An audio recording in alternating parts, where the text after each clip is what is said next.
Luxer, so hawak ko na yung fake. Okay? Ito po ang itsura ng fake Lux Slim Macchiato na kumakalat today online. So, ayan, tingnan nyo mabuti, Luxers. Titigan nyo mabuti yung itsura niya.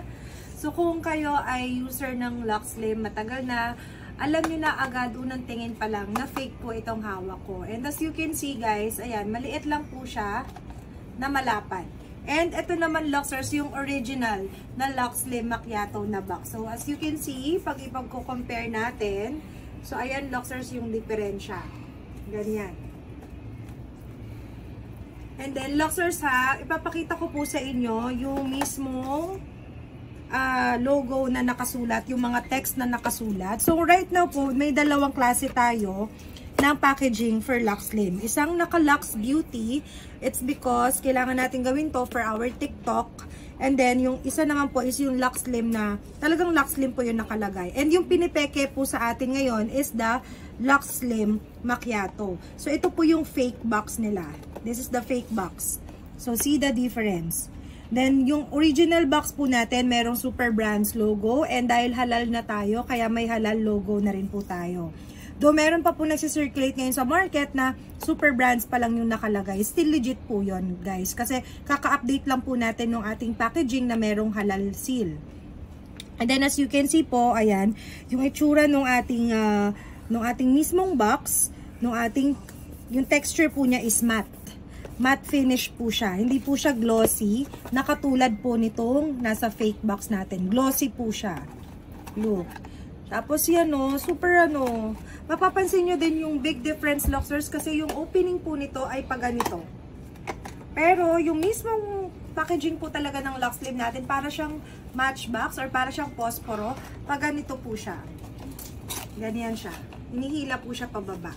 Hindi po siya yung ino-open dito sa top or dito sa ilalim. And then, sa itsura naman ng sachet, makikita nyo rin yung diferensya. Napakalayo po. Ang laman po nito ay 5 sachets lang. So, ito po yung itsura ng fake na Lux Slim Macchiato sachet. 10 grams each.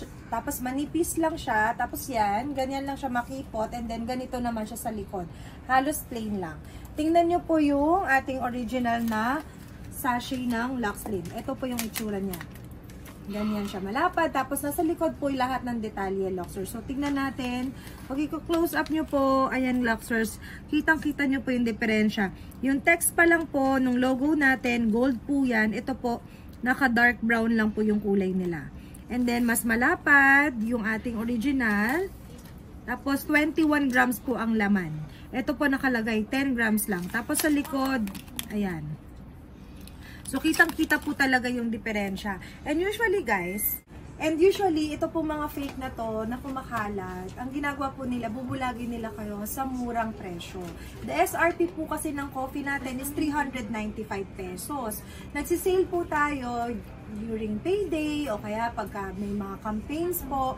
Pero usually 10 to 15% lang po yung maximum. Or else kung merong voucher man na binibigay yung mga online shopping platform. Pero beyond that, hindi na po natin kayang magbaba pa doon. Kaya po yung mga kumakalat, usually po sinasabi nila buy 1 take 1, buy 2 take 2, buy 3 take 3. Or 175 pesos, may nakikita pa ako 159 pesos each. So yung mga ganun, Luxers, again, please mag-ingat, wag po basta-basta maniniwala kasi baka po ganito po ang dumating sa inyo. Pwede din po nang ipakita nila sa inyo ay original na ganitong box, tapos ganito ang dadating sa inyo. So malinaw po na talagang panloloko yung ginagawa nila at tanging tayo lang din po na mga consumers ang makakatalo po sa ginagawa nila kasi kailangan talaga maging mapanuri tayo, guys. Again, wag magpabulag po sa mga bagsak presyo. Kung sa tingin nyo po talagang too good to be true yung price, isip po muna tayo 100 beses bago pumindot o bago bumili or magtanong po muna kayo. Marami po tayo mga dealers, meron po sa online, may mga retail stores din po tayo.